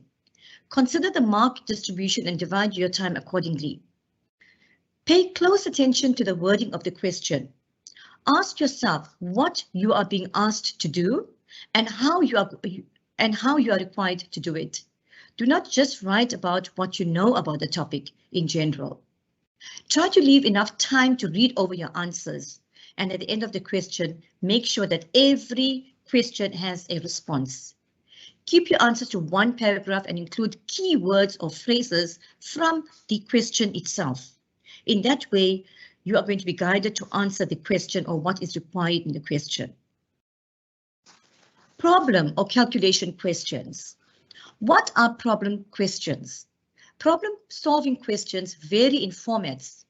You will experience problem-solving questions in your multiple choice exams, your short question exams, or your essays, or even your calculation type of exams. They frequently test your ability to apply the problem-solving skills you learned in the module to new types of questions. So, what are some of the strategies for answering problem-solving exams? Read through the entire exam before starting. This is very important because you might have some problems or some questions that are less complex and some questions that are of higher cognitive level, which will require more of your time because those questions will obviously be worth more marks. So it's important for you to read all the questions and then you answer the easier questions first and then you can do the more difficult questions. Do the easy questions first to warm your brain and to calm your nerves. Read the questions carefully and rephrase them in your own words. If you want to make sure that you understand the question, try rephrasing the questions in your own words. Make sure that you understand what is being asked. Clearly take note of misconceptions or assumptions and discuss these points clearly. You'll find that in many of the modules, there are misconceptions or assumptions that can cause some kind of confusion to students. So it's important for you to be able to identify what could be the misconception related to a concept or a topic. And if if it pertains to your question, please try to iron this out immediately. Ensure that you answer the question, identify the problem, because a question might have two folds to it. It might ask you to analyze the case study, identify the issue that's being discussed in the case study, and critically analyze the issue. It might also have a third question that might ask you to provide recommendations or strategies to solve the problem. So therefore, you need to read the question very, very carefully. Now, case studies and scenarios. You might find case studies and scenarios in your MCQs, as well as in short questions and in essays. What is a case study or scenario? Scenario questions require students to integrate key concepts of the module, to apply theories to a practical context, and to demonstrate the ability to analyze and evaluate. It often requires a longer answer, so there'll be more marks for a case study. You'll find students that even in your MCQ, not every MCQ question will have the same mark allocation. Some MCQs may have 1 mark, some might have 2 marks, some might be out of 5 marks, because it depends on the complexity of the question. So please read the mark allocation as well. Strategies for answering case studies. Analyze and interpret the question carefully. Look for command words and any specific focus in your question that is related to the case study. Read the case study, underline or note words or numbers that relate to the module concepts or indicate a particular kind of problem. So when you are reading a case study, you will make reference to words that you can relate to in your theory part of your module. Think how you'll integrate your answer. Remember, you will have to mention both the issue from the case study and how it relates to the theory in your prescribed book or in your study material. Check again that you are following the commands. For example, if the question asks you to make recommendations, have you included recommendations in these? If a scenario is worth 20 marks, make at least 5 different points about 4 different concepts in an essay that is related to your scenario. The point I'm making here is do not elaborate on one point when there are 4 different important issues discussed in the case study. Then you are going to lose points. In that case, out of 20 marks, you may just get only 4. Multiple choice questions includes a statement or questions followed by 4 or 5 different options. And in the options, you will have only one answer, 1 or 2 or 3 answers that are correct. So depending on what the question is asking you, right? The question might ask you choose the 2 options that are correct or choose 1 option that is correct. Okay, so please read the instruction very carefully for each MCQ question again. You must select. Quite often, MCQs, it may sound like it's easy, it entails guesswork, but students, I want to assure you that MCQs can be very challenging. Therefore, you need to read the questions very, very carefully. In an MCQ, just to give you a little bit of theory about the structure of an MCQ, you'll have a question or what we call the statement, which we call the stem. Then you have options. In the options, you'll have a distractors, which are the incorrect answer. And then the key is the correct answer. Okay. Now, the strategies to approach MCQs. Budget your time. Do not spend too much of time on one question. Read the question carefully to determine the precise requirement. The question might ask you to select the incorrect option or select the best option or select 2 of the best options. Answer the question in your mind before you select your options. Read a multiple choice question in its entirety, the question itself, before glancing over the answer options. And as you read the stem or the statement, underline or circle the keywords. Then, after you've answered the question in your mind yourself, next now you'll read the options. Don't skip this step because most MCQs want you to find the most correct answers or the best answer. Even if answer A appears to be the correct choice, do not skip the remaining options, because answer B, C, or D might even be the better option than option A. Use the process of elimination. Increase your odds by eliminating answers you know are incorrect. So after you read the stem, right, then you read the options, and from the options, eliminate what are incorrect. Rather than looking at what is correct, look at what is incorrect. If you narrow your options, you increase your guessing chance at the end. And at the end, when you don't know what is the answer, then only through the process of elimination, you make a guess, an educated guess. Pay attention to these words, not, sometimes, always, and never. Now, let's look at what is take-home and open book exams. Students, in the chat, there were questions to find out whether take-home exams means that they must have the study material open. Okay, now that's not what it means. A take-home exam means that you are writing your exams not in an exam venue, but in a home venue. Okay, so there's a difference between take-home exam and open book exams. If your exam is an open book exam, now I'm not saying take-home exam. If it's an open book exam, then you'll be allowed to use your study material. But if it's a take-home exams, you are not allowed to use your study material, because then it implies that you are cheating. Okay, so please make sure whether it is an open book exam or a take-home exams. Right, so if you have a take-home exams, analyze the questions. Now, students, I want to say this to you. Because we want to prevent cheating, we want to uphold the academic integrity of your examinations and your assessments. Okay, so you'll find that the format or the way the exams are designed, it is going to prevent you from regurgitating information from your textbook or from your prescribed readings. So most of your take-home exams are going to include application type of questions.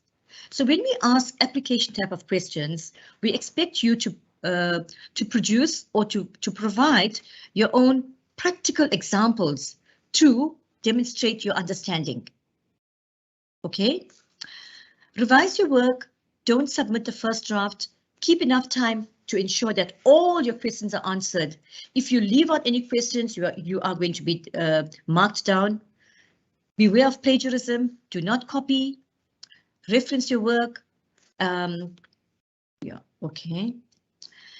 To conclude, students, I just want to say that life is like a multiple choice question.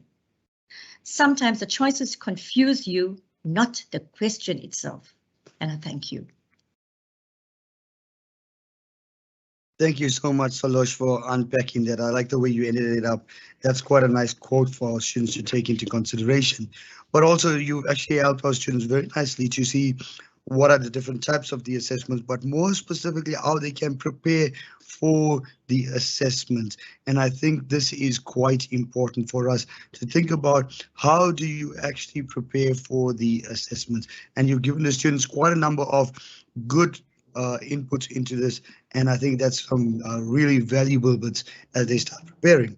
Now, ladies and gentlemen, we've now unpacked an entire section from assessments to proctoring tools to online assessment skills, and now we want to think about what support do we have for you. And we've invited two different departments at the university to talk about support that are provided for you in terms of the university. Now, at the moment, we have with us the Student Support Contact Center, and the Student Contact Center is a very important point for you. If you are familiar with the work done by the Student Contact Center, it is your first point of contact with the university for many key elements. And at this time, we actually privileged to have with us Jessie Safolo. And I'm going to hand over to as she unpacks, and this is, as I said, very important. Take note of the information that she provides, the key areas, the key avenues of phone numbers, websites, because this would really help you in the concept. So thank you very much, Jessie, as you unpack this for us. Thanks, Jessie.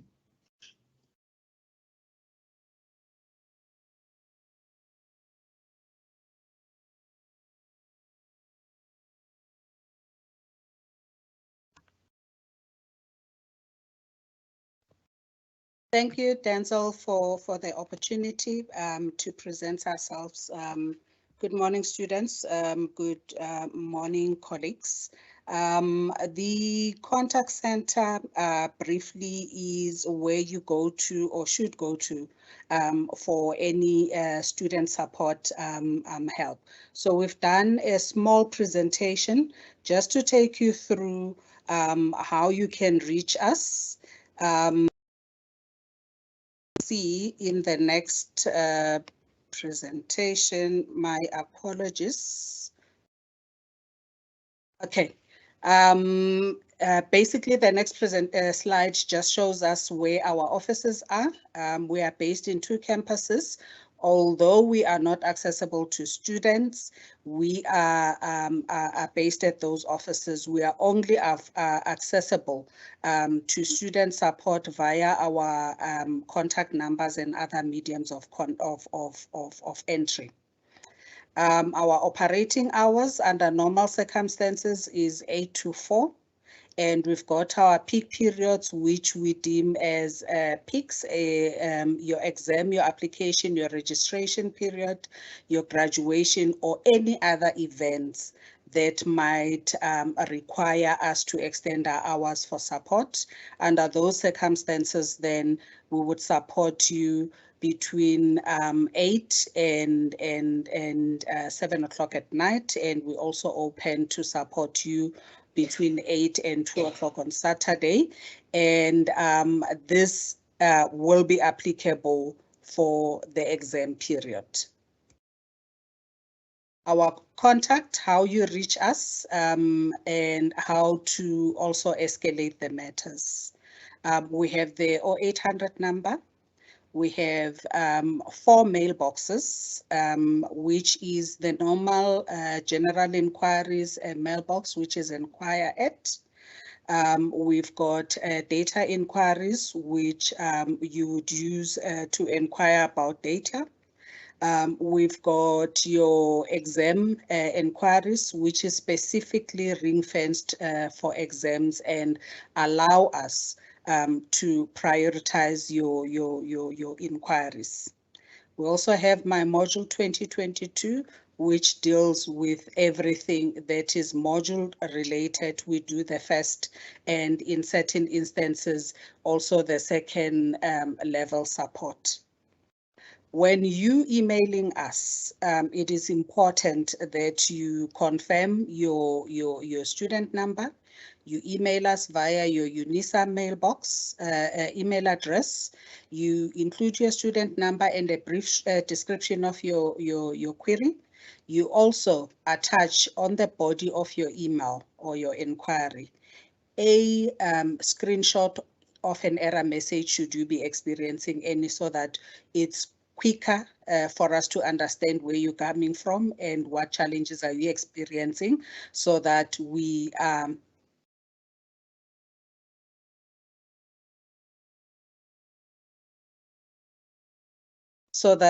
able to address your inquiries speedily.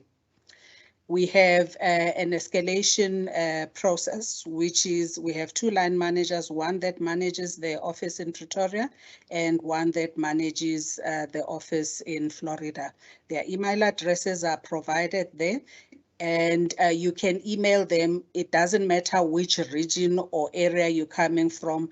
They are your first line of escalation after you've engaged the contact center on all the above mailboxes. I'm also available as the Deputy Director. I'm accessible. My email address is stated there at the bottom, where you can reach me if you are not winning and you are not getting the support that you deserve.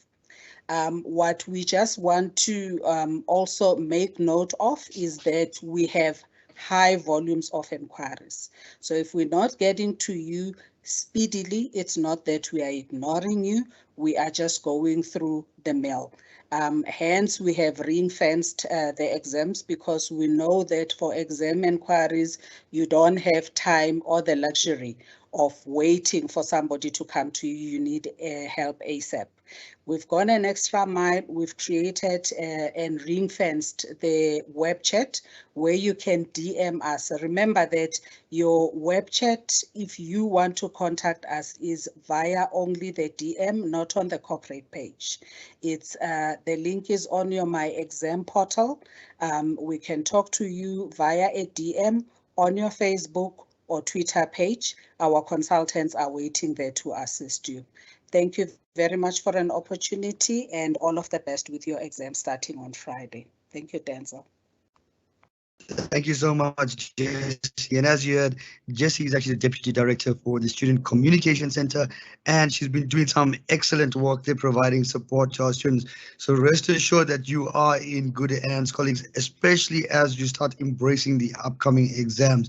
Thank you once again, Jessie, for taking the time and providing that strategic information for our students. So at this time, ladies and gentlemen, we now move on to the next part of our program, which is the second last element on our program for today, which is the support for students with special needs. And to do this, we've invited Mr. Pinchas Nguna, who's not a new face to many of us. He's a familiar face to many of our platforms and the sessions that we've had. And he provides his valuable information on how students can benefit from the provisions of inclusivity offered by Unisa. Thank you once again, Pinchas, for joining us and for unpacking the students' opportunities to engage with the university. And it's always a pleasure to hear from you on this. So thanks, Pinchas. I hand over the floor to you now.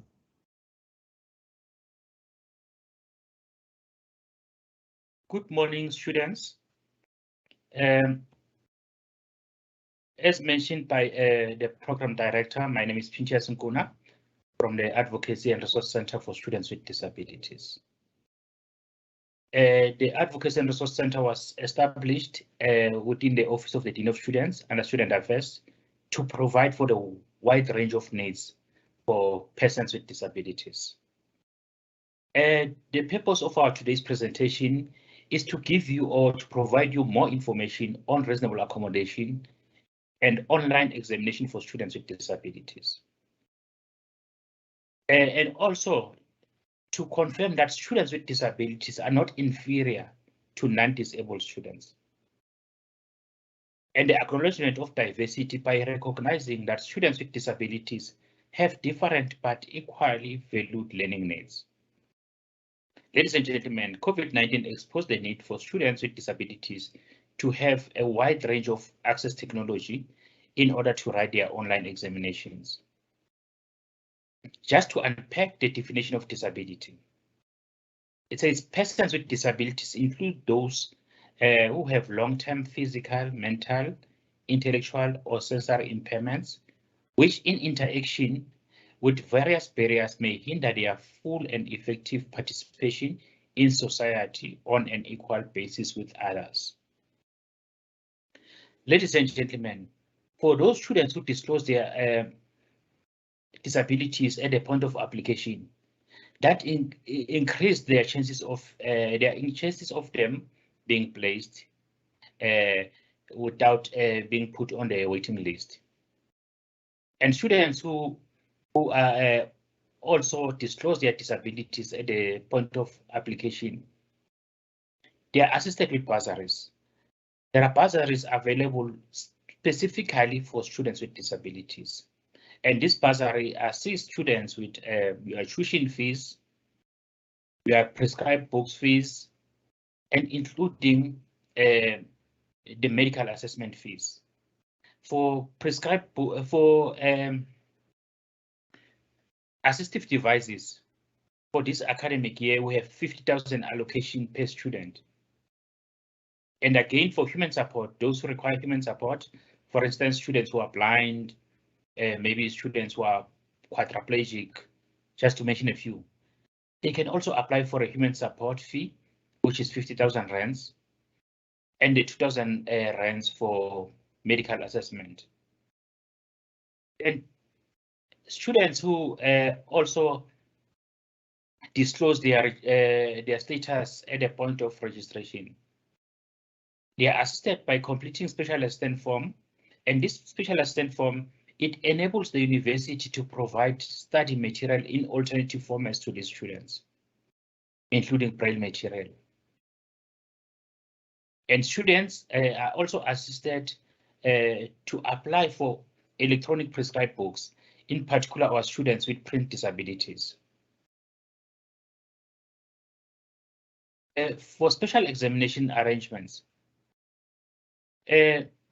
I must confirm that special exam is not automatic because you have a disability. It is always important that you apply for special examination arrangements. And again, in terms of the invigilation, for students with disabilities are exempted from proctoring because of reasonable accommodation. I saw on the charts, then one student asked, because of the way I sit and the way I look, will I be flagged because of my disability? The answer is no, you are not. You are exempted from invigilation. And again, one will ask, who qualify for special exam arrangement? This can be students with disability, special needs, or medical conditions. And you should apply for this by completing the form. And for those students who apply, they should have received by now the confirmation letters of the extra time. And this extra time will be added on the allocated time. And again, I must say that extra time depends on your individual needs. Just to give an example, if a student was, if two students who are paraplegic request for extra time, the extra time will depend on the severity of their disability, as per the doctor's motivation. And the university also provide alternative assessment based on your individual needs if you are unable to sit for the exam on the prescribed mode. Special examination arrangements. As a continuation, one will ask, does Unisa provide oral examination to students with disabilities? The answer is yes, only to qualifying students. As we know that not all disabilities or all students with disabilities will qualify for alternative assessment. And again, then do I apply every year for special examination arrangements? The answer is no, you only confirm once a year. And what happened should my disability deteriorate? You should reapply for special examination arrangements. Just to give an example in this case, if you find that in 2021, you were paraplegic, it happened that in 2022, you are now quadriplegic. Therefore, because the needs are completely different from paraplegia and quadriplegia, then you'll have to reapply to enable the university to provide reasonable accommodation to you. What do I do if my screen reader is unable to read examination question papers? Please quickly send an email to Exam Disabled and the lecture, and we can also CC Axsuite. And for students who does not have assistive devices, please send an email to axsuite@unisa.ac.za. And for students who fall sick during the examination period, please follow the standard procedure to apply for AgroTET. And the question is, what do I do? Should I acquire a disability before exam? Please disclose your disability to the university to ensure that you are reasonably accommodated.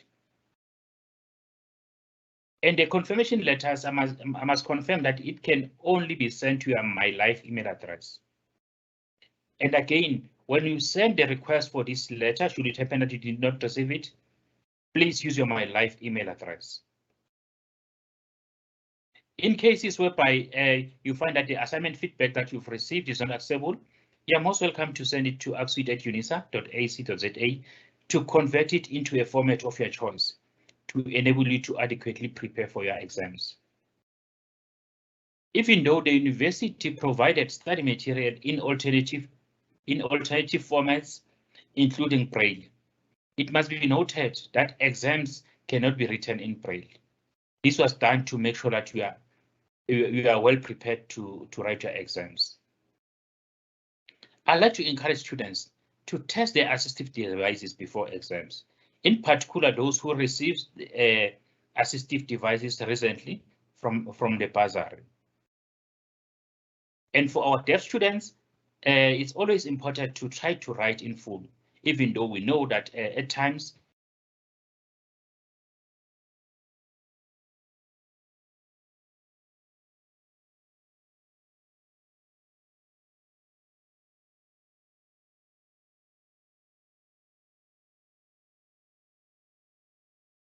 Okay, colleagues, we seem to have lost our colleague Pintius. It might be a network issue on his side. Okay, so I think let's round up the program. Richard, I see we've lost Pintius. Maybe we'll try to get him back for the next session. He seems to be having some network issues and connectivity on his side. But ladies and gentlemen, on the web page itself, on the open course side, you will find that the very first session that we did on Friday, the 6th of May, if you look at that recording, you'll be able to find Pintius' full presentation, but we will have him in the next session as well. So you can definitely cover up as part of this, and you will find the content to Pintius' session actually on the open course side. Now, I know that we got 3 minutes left, and before I round up in the 3 minutes, we will take our time seriously because I know it's costly for you as well. I'm going to ask my colleague quickly just to do one thing. Richard, I see in the chat that students are still confused between the two proctoring apps. Maybe if you can very quickly just differentiate between the Moodle Proctoring App, the Webcam, and the Invigilator App. Just draw that distinction for our students quickly, and so that they can get clarification on that. Thanks, Richard. Okay, thank you, Denzel. I'll quickly just go back to the Invigilator app. Okay, so remember what you will do first is first go to the Proctoring Tools. You'll check what proctoring you're going to be using for the exams. So, and that is the one that you can be focused on. So for instance, if you're going to use Moodle Proctoring or the Invigilator app, it might be that for some modules you'll need use the Moodle Proctoring and for others the Invigilator app. So you won't be using both at the same time. Moodle Proctoring is used mostly for MCQ quiz assessments. So you know it's going to be a multiple choice questions that you need to fill in, where Invigilator is for the take-home assignment assessment. So when it comes to the different tools, so if we look at Moodle Proctoring, when you hear Moodle Proctoring, I want you to think webcam, because this uses your webcam and takes pictures for your webcam. So remember, you don't need to download any apps for this. This runs on the device that you're going to be completing the exam on. You need to turn on your webcam, and from here it will just take the pictures. So no apps required.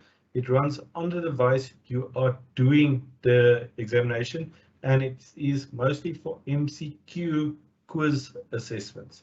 For take-home assessments, you will be using the Invigilator app. So this is an app that you download from the store. It runs on your mobile device. So if you use a laptop, you will still use it on the mobile device. You keep it next to you during the session. So the main difference is the one uses the webcam on your device, where the other one is an app that runs on your mobile phone. And this is mostly used for take-home examinations. So to prepare for this, you'll need to register on the app. You'll have to do the demo of the app. The mock exams also use the app, so you can get an idea of what the workflow will be for the actual exams.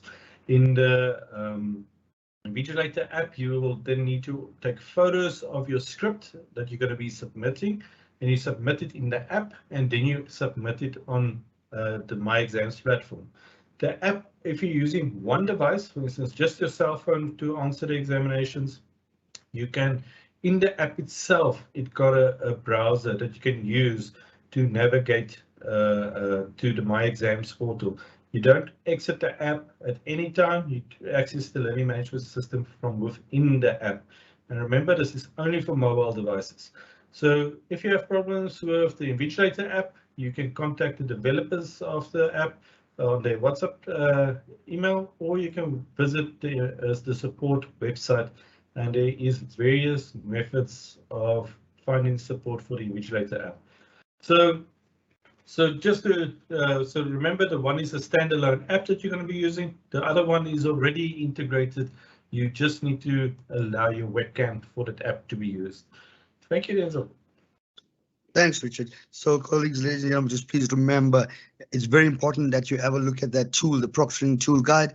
Type in your module code and it will tell you exactly which proctoring app that you will use. And remember, you will either use the Invigilator app or the Moodle Proctoring app, the Webcam, or if you're in the College of Science, Engineering and Technology, the added iOS app. So, ladies and gentlemen, we now come to the end of our program. It's been great being with you for this past 2 hours, and I hope that you all have learned something significant as part of this training. Now, on the Q&A, you'll find that I posted a quick link to a post survey. Now, the importance of the post survey is that we want you to quickly complete it. It won't take you more than 2 minutes. It's literally ticking on key elements in the survey. The reason why we're asking you to complete this post survey is so that you can see what you've learned, but also the areas that we need to refocus on in our training so that we really get the knowledge to you that you need. So please take this time quickly to complete that post survey. As we round up, it's also my pleasure to say thank you to all the colleagues from the different areas, different units that have joined us today. For those that have presented, thank you very, very much for your excellent presentations. And for those that have been in the background on the chat, thank you so much for assisting with the chat and providing our students with those key responses on time. And we've tried our best to respond as much as possible to those questions. But where you find that your question may not have been directly answered, please visit our frequently asked questions section, and we will cover some of those questions that we missed out in that frequently asked question. Now, ladies and gentlemen, tomorrow is Friday, and on Friday we have what we call the student blast sessions, right? So the student blast sessions is where you can literally call in via Teams chat, Teams channel, open your microphone, your camera, share your screen, and you can engage with any of the experts that are leading in these sessions, and they will be able to provide you with on-site support, on-team support, should I say. So basically, when you log in, you have the opportunity to ask your questions to these colleagues, and then they will provide you with the solutions to your challenges or help you navigate. So please join us tomorrow. We have 3 groups. You can join any one of the 3 groups that you have. So if you join the first group and you find there's too many students, simply join onto the second group or the third group. We look forward to engaging with you, each one of you tomorrow as well. And then please follow on the schedule for the next sessions as well.